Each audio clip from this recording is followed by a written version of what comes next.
and then we'll keep it recording in progress, I hear in my brain. Okay, so going back to the panel, we've got Robert van Eijk, Future of Privacy Forum. He serves in the Future of Privacy Forums as a managing director for Europe. Dr. van Eijk obtained a PhD focusing on online advertising, real-time bidding, very appropriate to the talk, to the keynote, and work with data protection authorities for the Netherlands for nearly 10 years. He's also very involved with the W3C, World Wide Web Consortium, and the Do Not Track.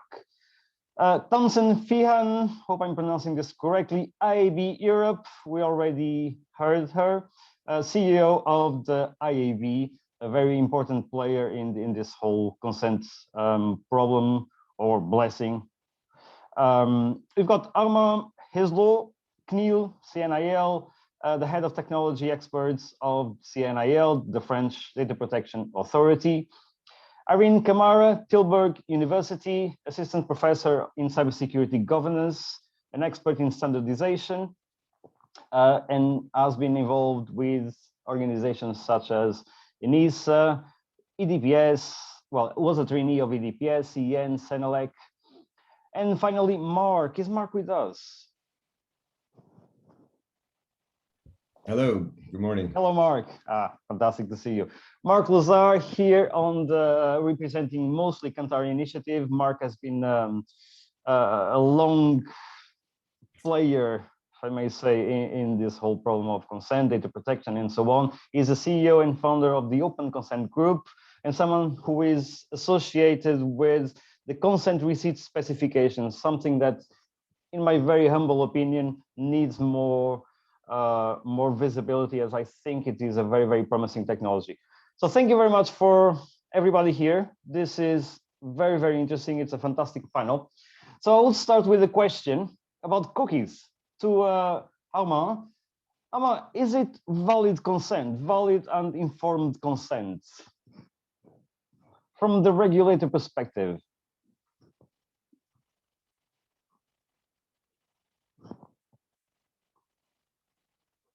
Is Armand with us? Micro. Yes, sorry, my mic was turned off. You mean what is the definition of valid consent for cookies? I would even ask, is it valid? So those cookie banners, and clearly after the talk of Johnny Ryan, so much data going out, just out of a single OK button at the bottom that pretty much everybody ignores. Is it informed and valid consent? Well, the way you describe it, I would say no, because indeed one of the key elements of being able to obtaining a valid consent is the possibility for a data subject to reject, to not give their consent. So at the CNIL, we said this very clearly. You can obtain a consent through a cookie banner, a pop-in, or whatever the way you want to present the question you're asking to the data subject. But there is a certain number of criteria that have to be fulfilled in order for this consent to be valid. And one of the most important criteria is the fact that the data subject has to be able to say no as easily as he has to say yes.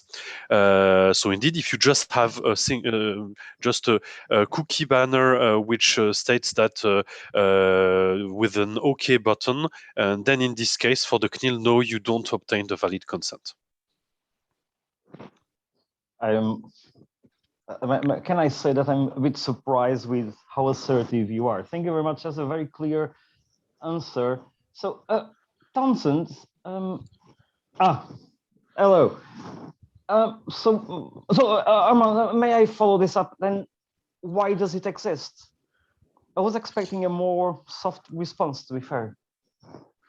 Well, indeed, when you're a regulator, you have to be aware that not everyone is fully compliant with the regulation. That's one of the first points. And of course, we're taking actions to make sure that controllers fulfill their responsibilities. That being said, and it's not necessarily the discussion here, but we have to keep in mind that consent for cookies comes from the e-privacy directive, which has been implemented in various ways in Europe. In some European countries, it's not the local data protection authority which is competent for enforcement on this consent. So you have various positions in Europe, and you have, of course, companies which are not compliant. But at least from the CNIL perspective, we've issued a recommendation a few months ago now, and we are doing enforcement on this. And as a clear rule, we will require a website to offer the data subject an easy way to not give their consent. It has to be as easy as granting their consent. But of course, that's only the point of view of the CNIL. Of course.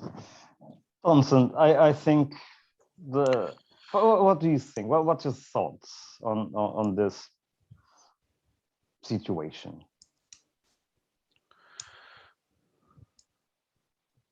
Is that to me? Sorry. Is that to me? Yes. Yeah, I think, well, it's been really fascinating to listen to the day's proceedings and see these different situations where people are confronted with choices that need to be made in a way that takes account of their limitations in their knowledge. This is obviously something that we all do every day.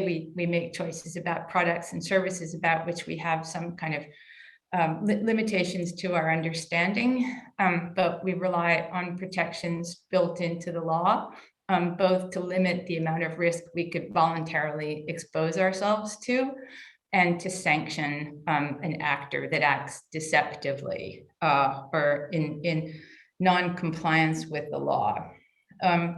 So I would say that IEEE Europe is of necessity invested in the current legal framework. Europe's basic legal framework since 1995, as Johnny noted this morning, so it's quite old, it's quite august, it's the most sophisticated and demanding privacy and data protection regulatory framework on the planet. It has been based on this paradigm of information disclosures on the basis of which users make choices. It's not a caveat emptor, let the buyer beware, and it's a crapshoot or roll the dice. The law builds in privacy by design, privacy by default, baseline level of security that's high. And so it seems to us that the priority needs to be, in the case of digital advertising, so in our industry, working with DPAs to better flesh out what those concepts mean: privacy by design, privacy by default, that high level of baseline security, in addition to the legal protections, the particular nature of consent, which again is also very demanding in the regulation. Thank you. I would actually take rounds. I think this is an important and burning topic. So looking at my screen, Irene, your thoughts on cookie banners? Yes, I think I share with the view that everyone had today, that cookie banners are a nightmare for data subjects, for companies that have to comply, for regulators, for everyone. But I will also agree with what Eijk said earlier today, that we should separate the concept of consent with the application and the practice of how to collect and manage consent. These are two different things. That's one thing.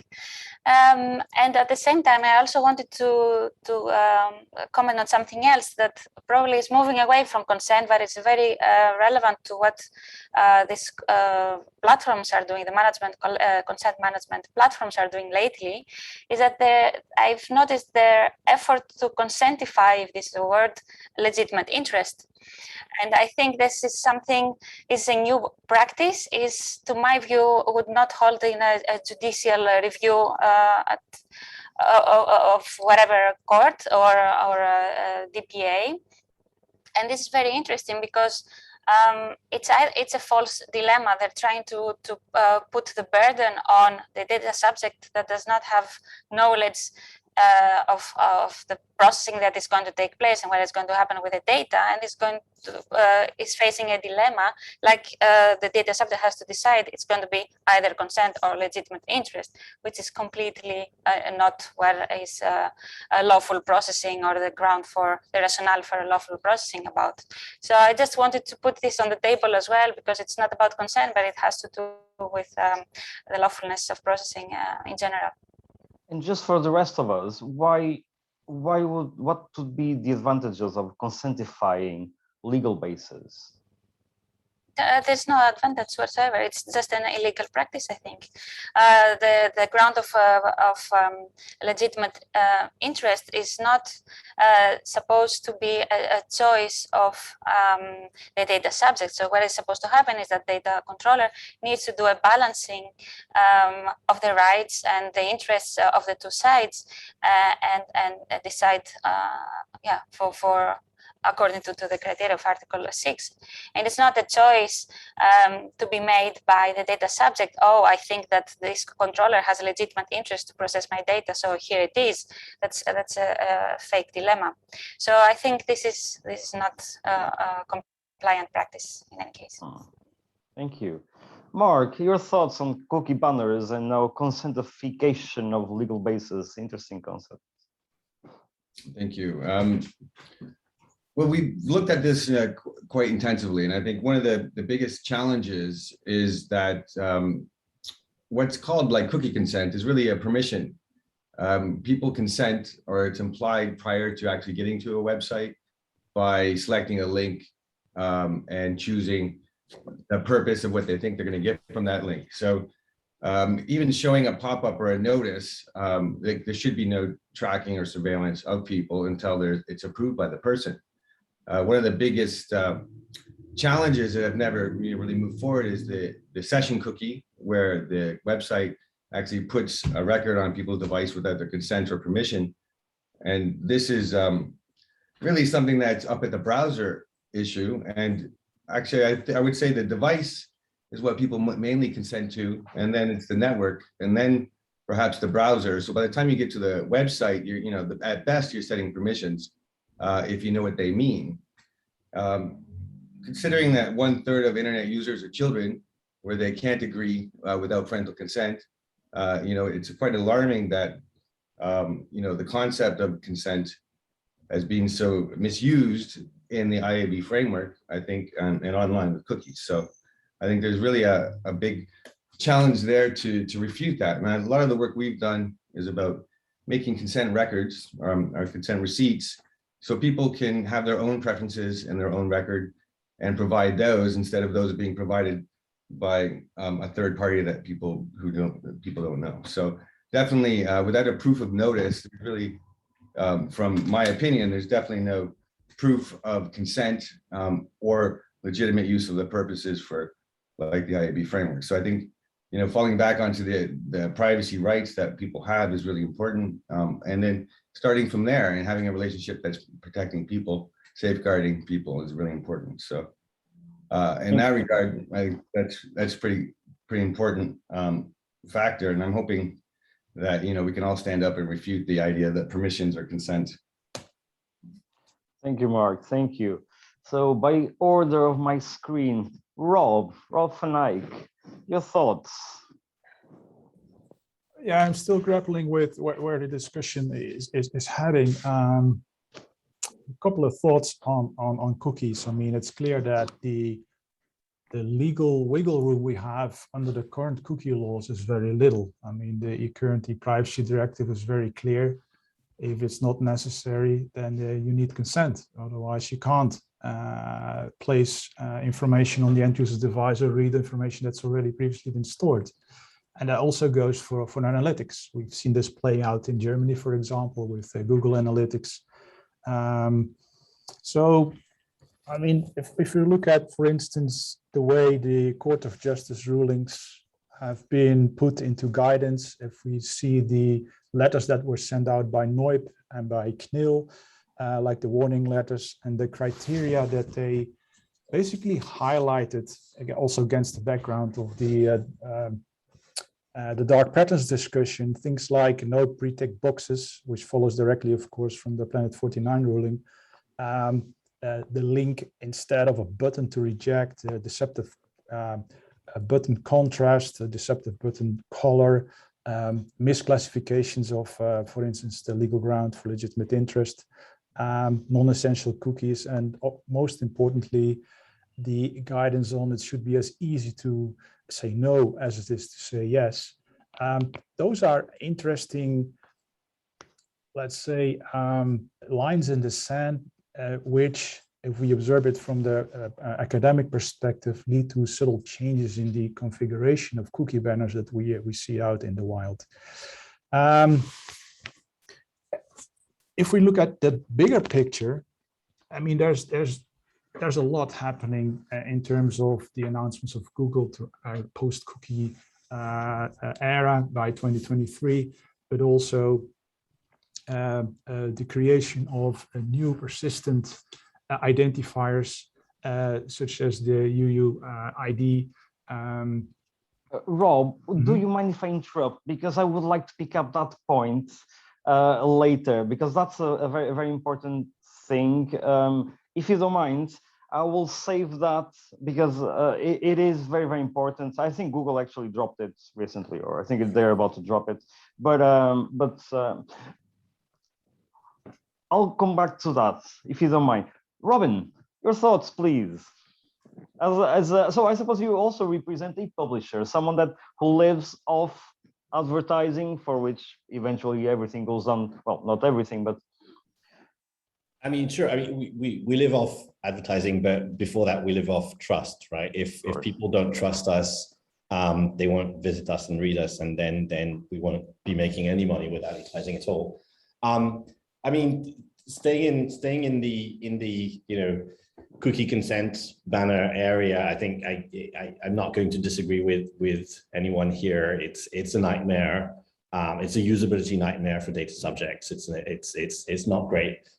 For us as publishers, it's a bad experience, and it hasn't done anything to improve anyone's data protection or privacy. Where I might depart from others' approaches here is that I would tend to think that the solution to that problem is to reduce the need for consent in the first place, instead of the current system where you can do very close to nothing without consent, and you basically need consent to enable some relatively elementary and often pretty safe practices. I think it would be useful to recalibrate what the default is and perhaps make it more context specific. I've heard a number of people complain that sort of ad tech broke consent, but that's sort of like complaining that the thieves broke the bank. If your system wasn't solid enough to defend against malicious actors, then the problem is with the system itself, and it's not about blaming the actors. And so I think we need to go beyond consent and think about a better threshold. And there's a lot that we could do without consent if we, for instance, simply rule out third-party data controllers. Just like get rid of that. It's not a useful concept in most cases, and people shouldn't be able to consent to it using anything resembling a simple dialogue. And so I think we can reshuffle basically our expectations of privacy by default in order to make it work better, and reduce the problem by reducing the requirement to have consent in the first place. Right, and if I may say, sometimes I do talk to myself, and I try to rebalance the argument and thinking that we do live in a world where the privacy paradox is very much alive. So people want all the privacy, but I think statistically speaking, they want more free email, free social network, etc. So something has to give. I think this is a trade-off. It's not, something has to give. And I would give opportunity for Townsend to ask the question. Mark, why do you think, just for the sake of balance, Mark, why do you think, what was your question, Townsend? I think, so I'm not sure, but it seems as if it might have been a question about our transparency and consent framework. And if I understood correctly, it's something to the effect of the IAB framework misconstrues consent yeah, if Mark could just explain that. Just be specific, you know, so we have a fact-based exchange. Thanks.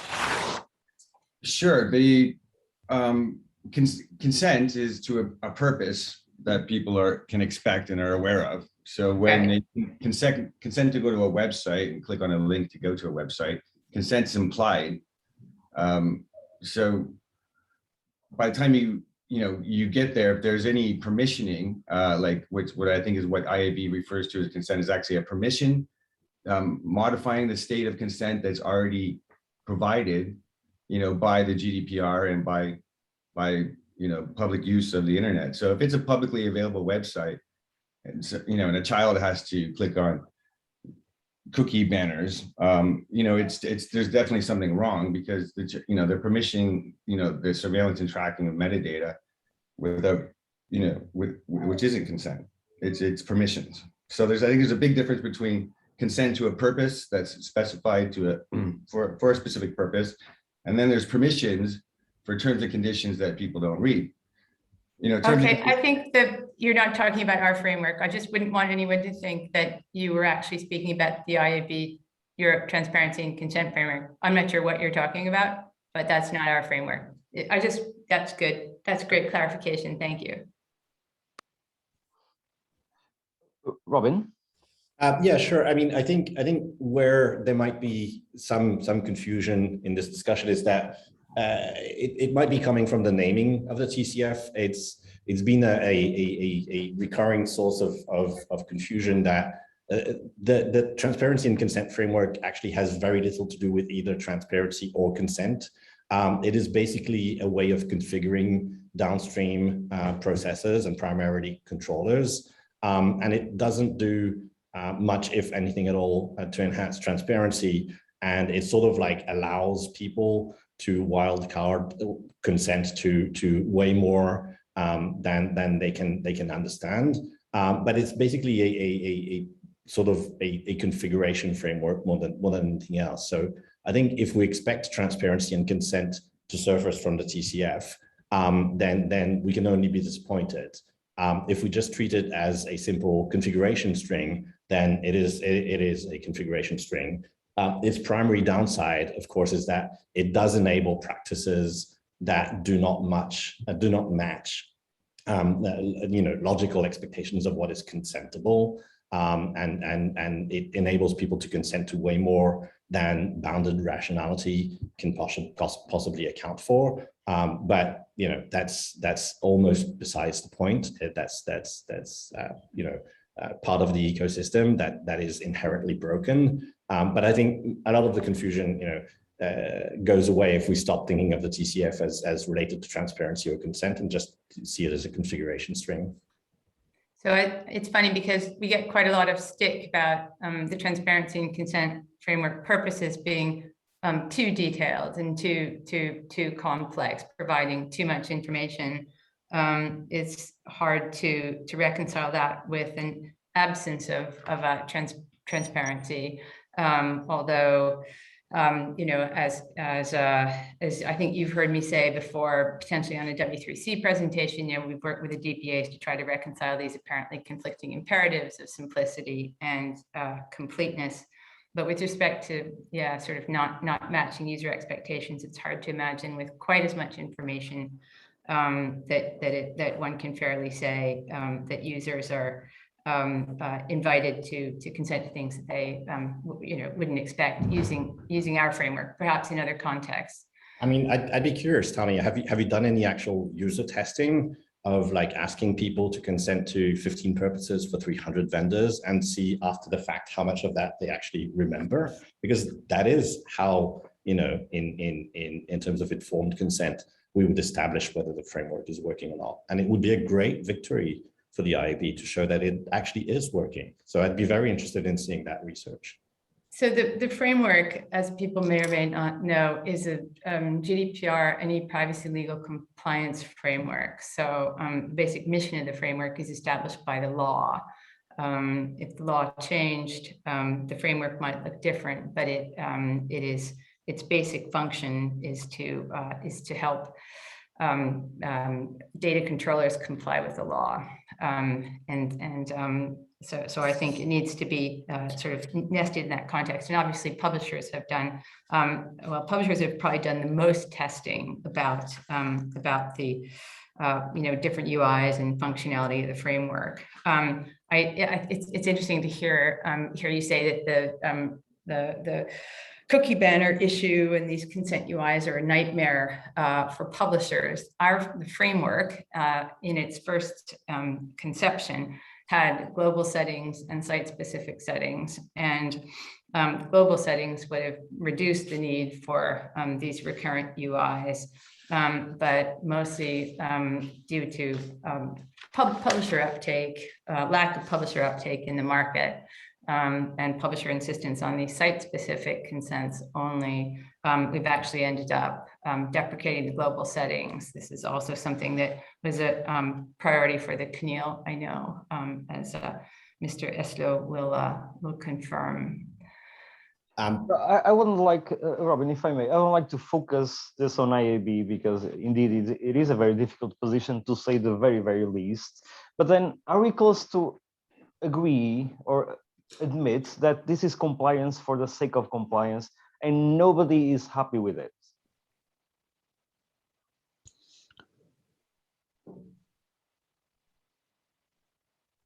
A particular question for Townsend.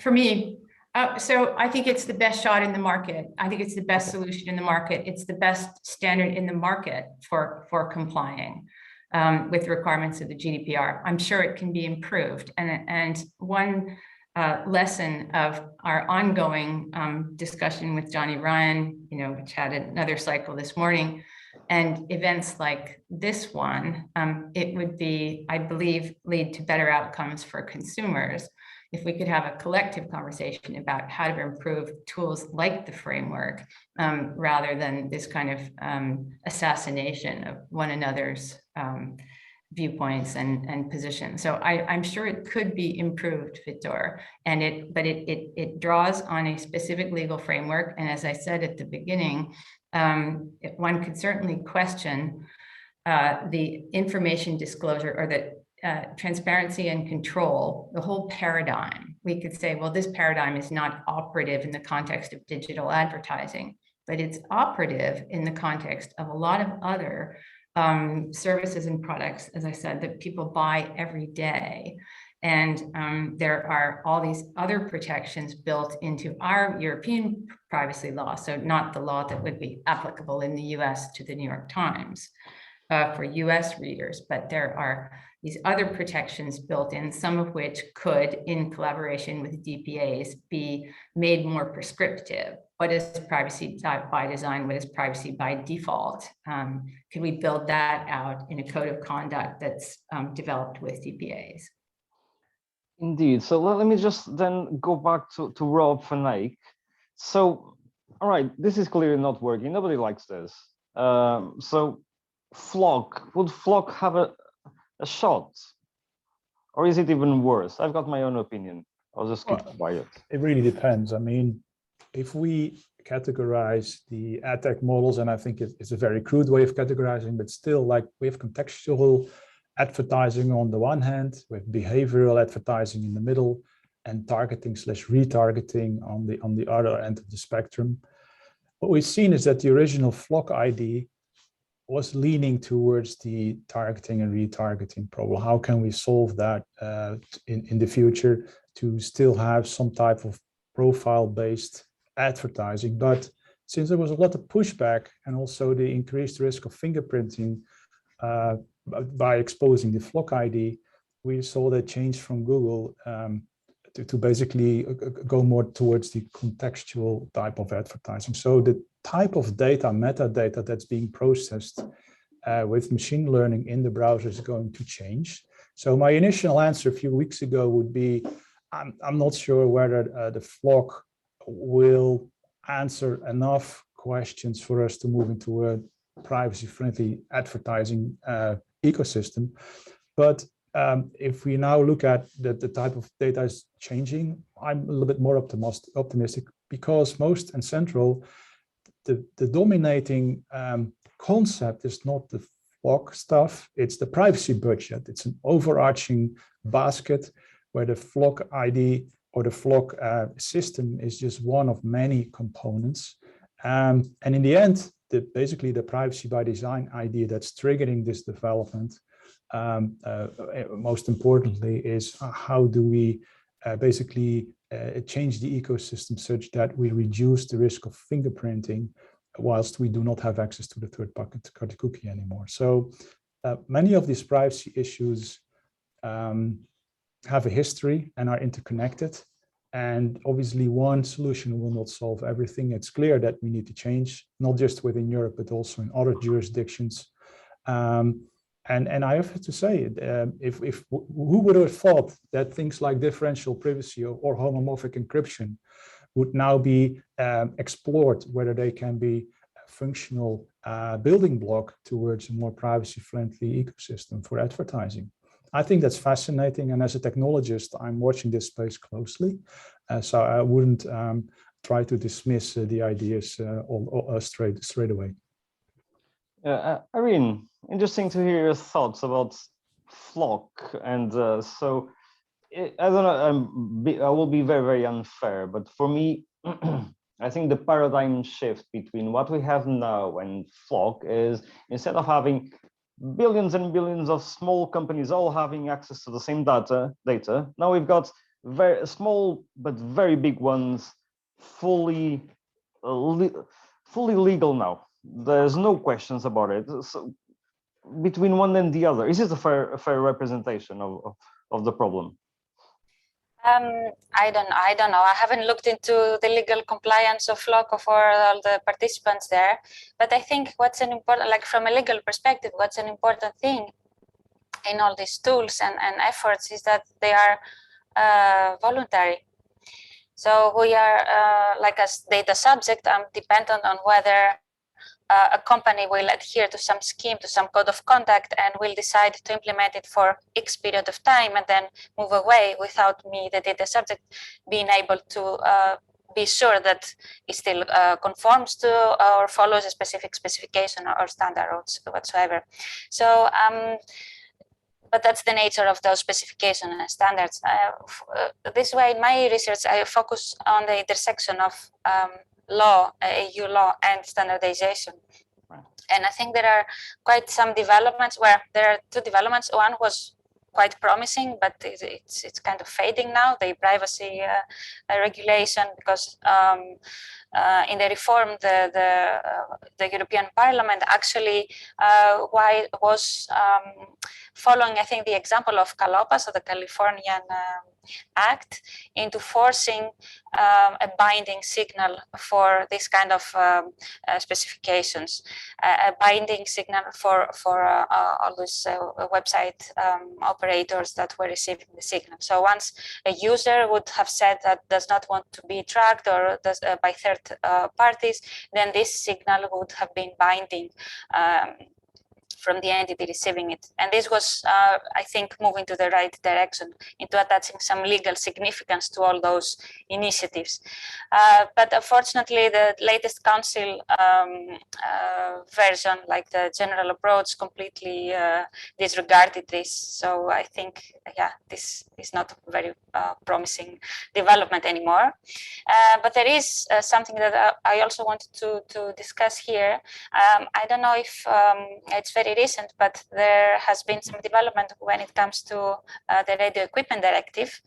And this is actually quite promising because this actually regulates, this directive regulates all the placing in the market of a wide range of devices that qualify as radio equipment, and this includes smart toys and like baby monitors, but also personal assistants. And there is going to be actually a standardization coming from the Commission, a request coming from the Commission towards the standards organizations to develop standards that make sure that those devices include data protection and privacy safeguards. And consent standards and specifications could, in principle, or we will see how this goes, but could be part of this. And practically what this means is that if one device, like a smart toy, does not fulfill those requirements, and does not conform to these specifications and standards, it will be put in the market with a flag that it is a dangerous product. Okay. So this is quite an impactful development if this will take place. And this is a way to attach, as I said, some enforcement or some sort of binding element or legal significance to all those voluntary initiatives without wanting to diminish the significance in terms of content of all those initiatives, because some are of good quality, some of less good quality. But I think relying on a voluntary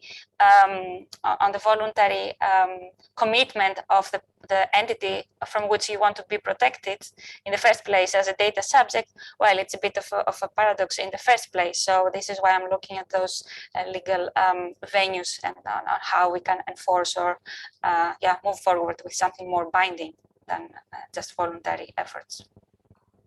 Right, interesting. Could I just jump in for 1 second? I put it in the chat, which maybe everyone's watching anyway. But I mean, a code of conduct under the GDPR would be enforceable by the DPAs.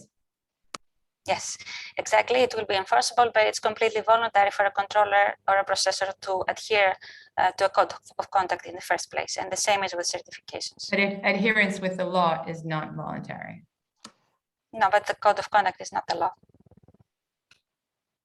And I would take the opportunity to ask Armand.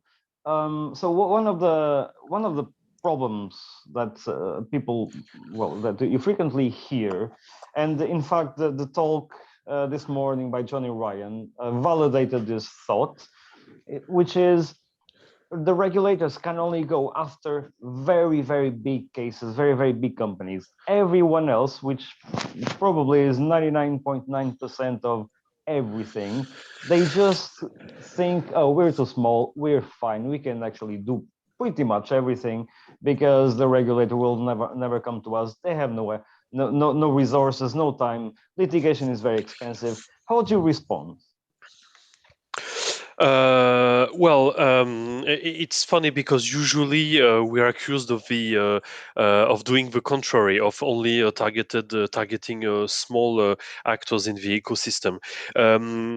Actually, at the CNIL, we are trying very hard to target every types of companies, big companies, small companies, French companies, European companies, companies from outside of Europe, companies that heavily rely on cookies, publishers, small companies. So we are really trying to enforce the legal obligation to obtain consent.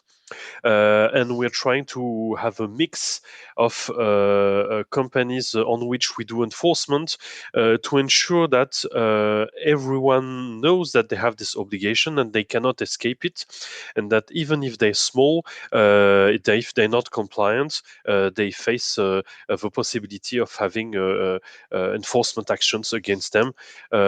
We think that it's the key to be sure that the more company possible are compliant. But of course, it's true. I think in France we have 4 million companies in France. I think most of them have websites by now. But of course, we cannot control the 4 million companies that exist in France. It's not doable. But we are enforcing heavily this area currently. We've been doing this summer, before the summer, and we've indicated that we'll be continuing. And our goal is clearly to make sure that everyone know that they have to be compliant, and if they're not compliant, and especially if we have complaints, every time we have a complaint, the French law obliges us to investigate on every complaint. So every time we have a complaint, we will to make contact with the data controller and make sure that they're compliant with the law. And I would just like to I didn't intervene during the discussion, but I would like to build on the top of what had been said previously, because well, of course, consent is a very complicated issue, but I think that we have different we must have different perspective, because first, the thing that we have to keep in mind, and of course it's always our point of view as a regulator, we had to enforce the law. And maybe some people are not happy with what the law is saying, maybe because they think that the law is too strict. It doesn't allow to do enough things without obtaining consent. Maybe some people are not happy with the law because they think that it's not strict enough, that it allows hundreds of companies to use their data for advertising purposes. And I think it's a valid discussion. And if we look at the at the European level, there are indeed some discussion of this type at the Parliament. But at the CNIL, with a regulator, and so our only goal is to make sure that the law is respected by everyone.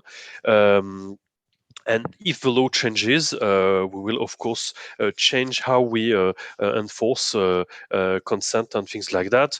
And maybe in the near future, maybe we'll have new exception for consent. For example, I think it was in 2011 or 2012, the Article 29 Working Party said in an opinion that, for example, web analytics cookies could be excluded from consent because they are usually used for processing which are not very intrusive.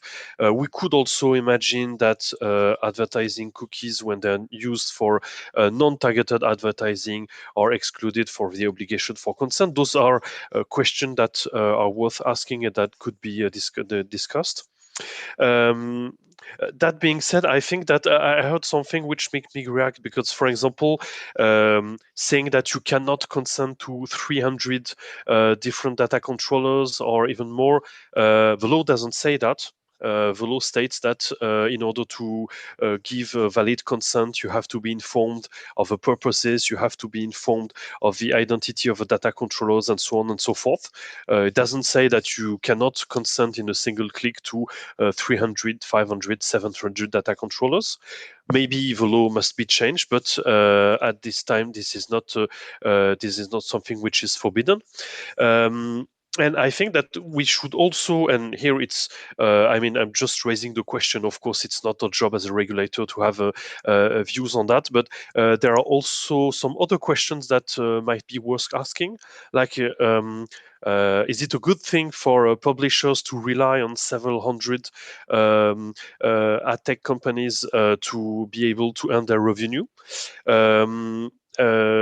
Is it a good thing to use the consent to shape, from an economical point of view, what publishers are doing?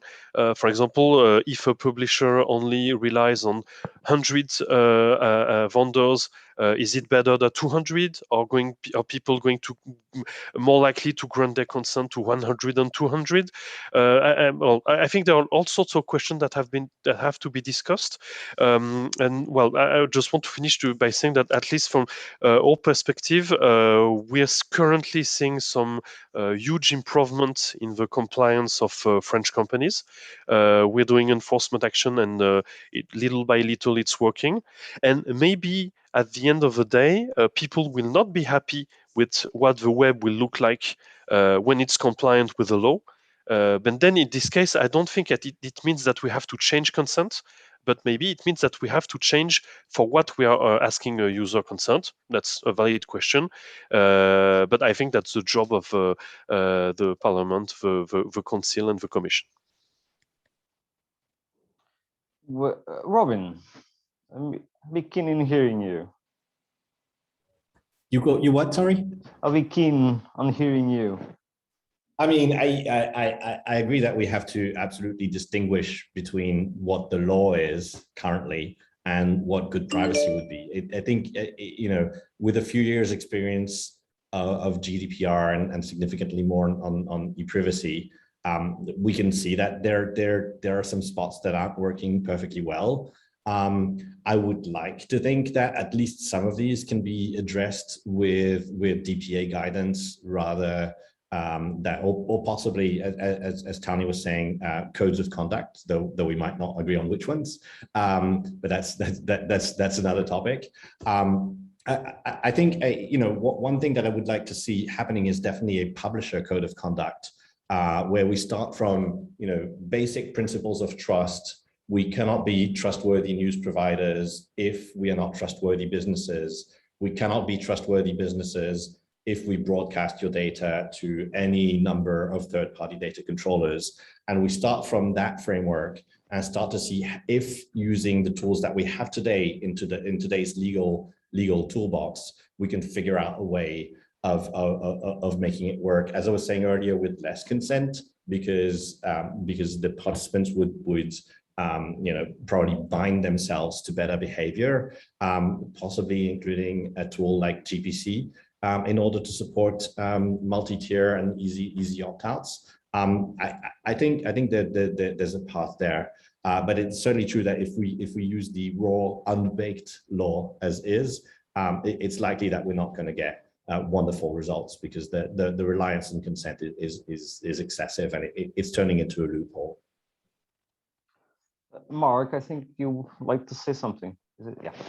Yeah, so I mean, there's been a lot of developments. I think the conversation's been really stagnated at the cookie level when we've been discussing consent, which is really an old conversation, you know, 10, 11 years old from Do Not Track. And now we're seeing, well, with the GDPR being an enforceable privacy agreement and standards like ISO 29100 and the consent receipt 27560, that it's possible for people to keep their own records and cookies, provide the access to those, and to supersede terms and conditions online, and to self-advertise around Google directly to retailers. I think really what Irene said about being able to you know, independently use your privacy rights directly, perhaps not depend on a service provider or service providers in order to access privacy rights, is critical, and it's getting out of the paradigm of this permissions framework, which is being called consent, which really isn't consent. So what's really interesting is that with the GDPR and the digital single market, there's a lot more of an economic incentive for countries and organizations to have stronger privacy controls. So I'm really looking forward to the next sort of steps beyond the, you know, the IAB framework, where people can hold their own personal data and preferences, and then use those to gain their own benefit and value. And especially, you know, for children and e-learning, where this is a critical issue right now. And I would ask Rob, I know you've done work on both real-time bidding, but also different jurisdictions. How do you think this fares, GDPR, how do you think it fares with other places in the world? Is it really leading, or still leading, whatever leading might mean? Well, it is, of course, here in Europe, but if you look to the East, for example, Singapore, Japan, legitimate interest as a legal ground is much more dominant for advertising. And in the US, of course, it's a totally different discussion now with the do not sell direction. So in trying to solve the puzzle, there are different ways forward, different paths forward. I think it's interesting to note that under the current rules, we had the 2009-136 amendment to the privacy rules, which said the expression of consent through browser settings. And the interesting thing is that's in parallel to our session today, Liz Denham is chairing a group. It's called the G7 authorities. And she's actually discussing, so this is joint, it's a joint group by the OECD and the World Economic Forum. And the event is called Data Free Flow with Trust. And the ICO in that session is presenting its views for the future where web browsers, software application, device settings allow people to set lasting privacy preferences of their choosing, rather than having to do that through pop-ups every time they visit the website. So to me, the original idea of transposing, whether it's an opt-out or an opt-in to browser settings or to device settings, is actually still a very a lively theme that deserves further exploration. So it's a little bit longer answer, but I'm because I look at it as a technologist, I really realize that the consent problem and the opt-out problem cannot be solved with technical building blocks only. You will also always have to have, depending on local law, local rules, standards, code of conduct, etc., to make it work. But you need the technical building blocks in the first place. And that's why I think also academic research could focus much more on certain use cases and applications, such as Internet of Things, which most likely does not have screens. We've seen an ETSI conformity assessment being published this week, which addresses some of the consent issues for Internet of Things. Irene mentioned the radio communications directive, where obviously this whole element of wireless signaling and wireless standards comes into play as well. There are a number of opportunities for improvement. It's not just on the device itself, it's also in the protocols. And this could, in the end, lead to a way forward, away from the informed consent implementations we see now in the cookie space. Irene, I will turn to you. So is it perhaps a way forward to standardize use cases, and rather, instead of trying to define a generic thing that in the end doesn't fit anything? Well, I think like vertical standards are always useful, so that we make sure that specific specificities of sectors or use cases are taken into account. But I always believe that those should be built on the basis of a baseline framework, so that in the end of the day, there are common requirements for all those specifications, and then according to the different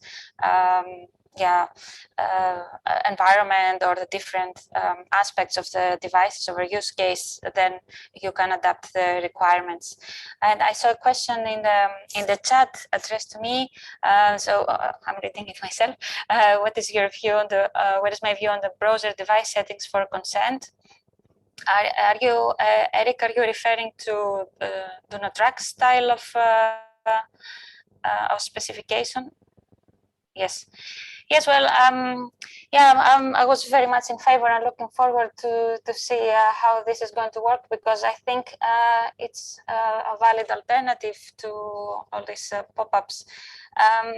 But of course, as I said, what happened in practice is a good lesson for why this thing didn't work, because it was completely on the will of browsers to respect the signal or not. So that was the problem in the first place. But as an approach, I think it's a valid consent. It's a valid one. There's an interesting development just on the chat.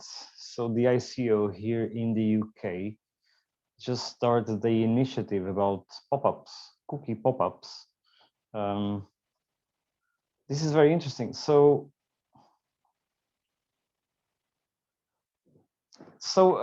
a second, we're coming to the first hour, to the end of the first hour. And so a further question, and I would like to cover this, is, right, this is only the beginning of consent, or the whole journey of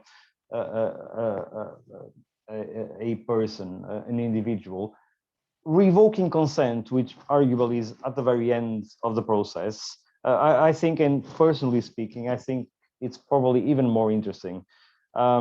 it would be fantastic if just as easy as I consented to be able to revoke and ask for deletion and so on. And really, if it's all about advertising, I cannot see any legal basis to keep my data. So Townsend, I will go back to you. How easy is it to clean up my profile online? To clean up your profile online. So if you were living here or sitting here, if you were sitting in Europe, which I guess you are, you have various rights, right? You have right to data access, you have right to object to data processing, right to erasure, right to modify data held by a data controller, and so as to how easy or difficult the exercise of those rights is, I guess it depends on what tools data controllers have put in place. A lot of investment has gone into rendering some of those rights, like data access requests. But yeah, so that's. Would I be sending 400 emails or 500?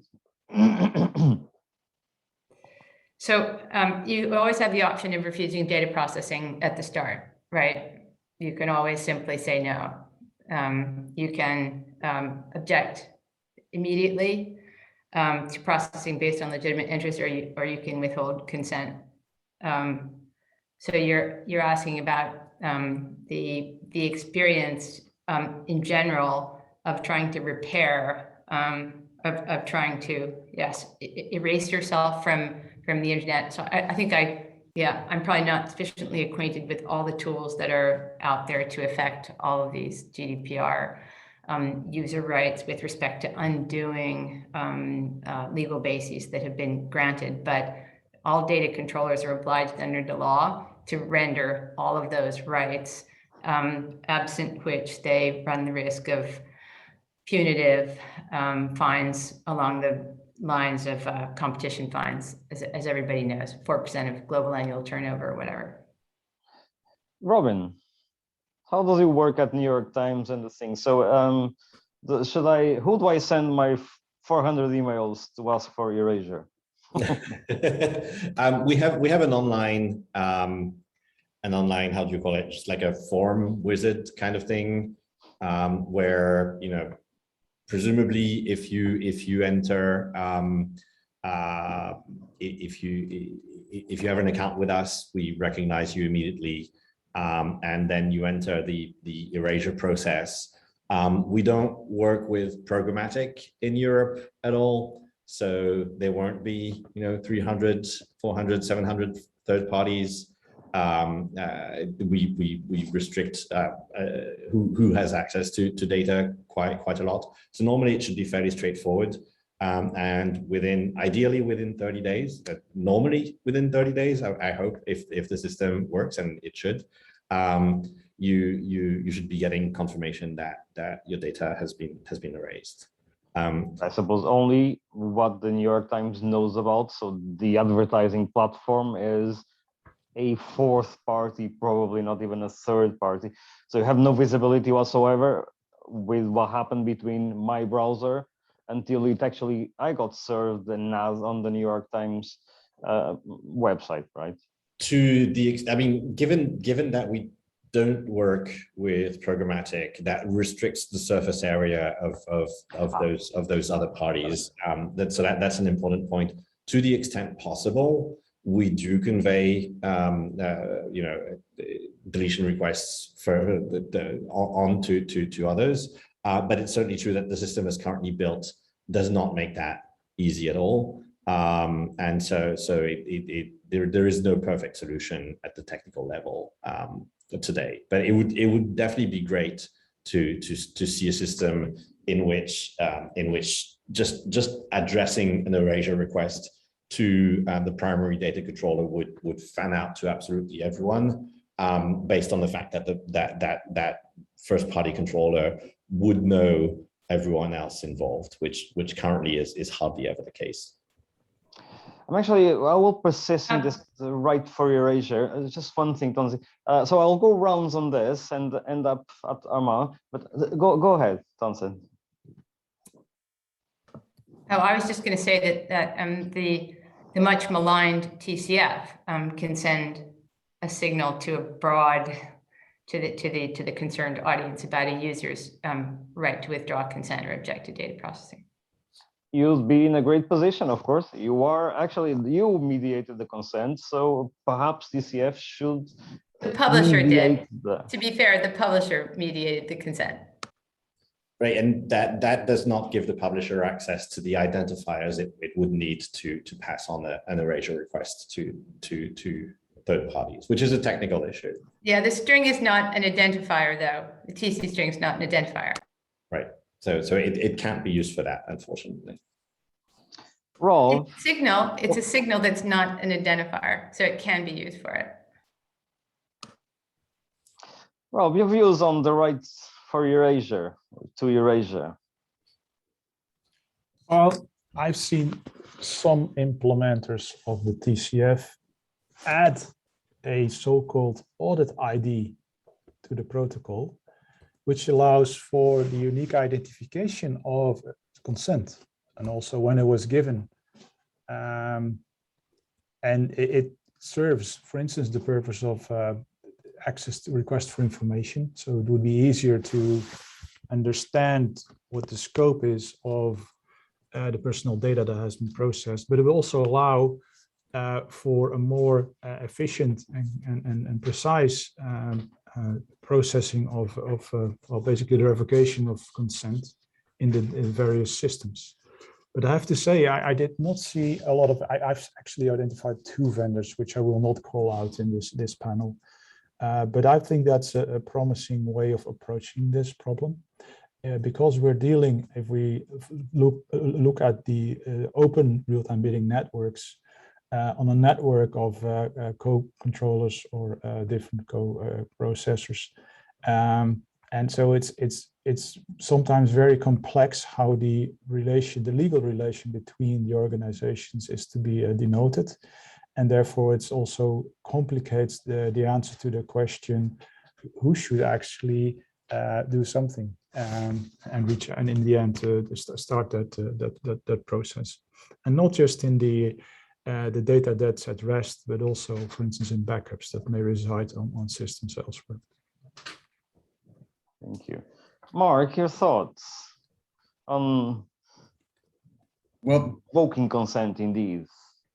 Well, I think one of the interesting concepts is how, the idea of different legal justifications, compete with the concept of consent, even though it's about in the realm of privacy, which is really about, humans' expectations and protecting personal data and maybe even also controlling it. So, with privacy by design, then becomes possible consent by design. And this, I think more perhaps a bit to Robin and Armand, whether or not, the concept of being able to, by default, everything being consent, and then by context or instance, overlaying on top of that a different legal justification, which would derogate the privacy rights. For instance, 6 for consent in the GDPR, but 2 for contract. So, you could start with consent, but say, okay, I'm going to consent to this contract, which would reduce the privacy rights available, but also to use standards to make those privacy rights and records independent of service providers and technological frameworks, so that people can access this consent by design without the intermediary. So I think there is perhaps a better, more performative approach for dynamic data controls, where this can happen a lot easier and a lot better by starting with the paradigm of consent and using international standards that aren't mediated by technology companies. So I just wonder if that's a promising, as well as a promising approach. Thank you. Irene, your thoughts? Yes. Right to be forgotten. Yes, so I just gave an answer on the chat about this. I wanted to talk about actually this concept of dynamic consent. And when we're saying we, the data subject, this we is so diverse that it includes the average data subject or the vulnerable data subject like kids, and there is research already published about this. So yeah, I don't have specific thoughts about this, but I'm wondering how can we address this diversity in the knowledge and understanding of data processing in the first place through those technical settings. So that's a question to your, as an answer to your question. Indeed, and that would end with Armand. The right to be forgotten, revoking consent. How does this play out? Do you watch over this particular right? Yes, of course, like any other rights. But the right of revoking consent is also, of course, very important, and we have specific recommendation on this because when it comes to websites and cookies, it means that user should be able to withdraw its consent easily through an UI on the website. Right to be forgotten is a little bit more complex because, well, it's another right. It's not the same time frame, so I think it's different question. It's something which on which user rely in different use cases. All of them, of course, are important.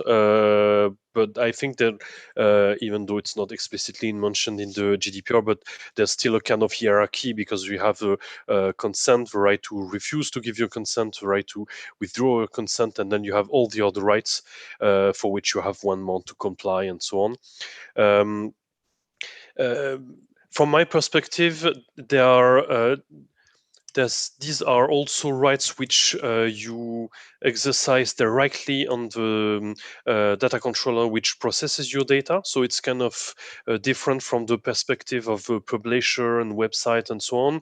For example, when we say that of course, the publisher is in a special place to inform data subjects and ensure that consent is obtained lawfully for third parties on its website. I don't think we would go the same way for the other types of rights, right of access, right of erasure, and the right to be forgotten. And from the discussion we have with the data subjects, mainly in the ad tech, there are indeed some challenges in this sector because it has been said before, deleting data. Conceptually, it's not very complicated, but then you have lots of different databases. I remember some companies explaining us that when they want to delete the data of a single data subject, they have to launch a batch on their whole database, which will take 12 hours to delete all the data, and it will cost them 5,000 euros in processing because they rely on external cloud service providers. So, for example, in those cases where we propose them to group all the deletion requests they had and then have a single batch every month to delete all the data in a single pass. So those are issues on which we can have a discussion with the individual data controllers. But the key principle, from my perspective, do not raise any. Indeed, I said in the chat, backups are also fun, but those are rather technical challenges. But well, the substance itself of the right is not something which is too complicated from my perspective. Indeed, thank you. So I believe we are now 15 to 3. So we started at 1:30, I believe. So I will open to questions from the audience direct. I know there's quite an activity in the chat, very, very rewarding to see. I have no idea where to start. Harsh, Christiana, maybe is there themes from the audience that are worth to pick up? I'll stop the recording here because we did promise and only seek consent for the panel. How do I do this? Like this.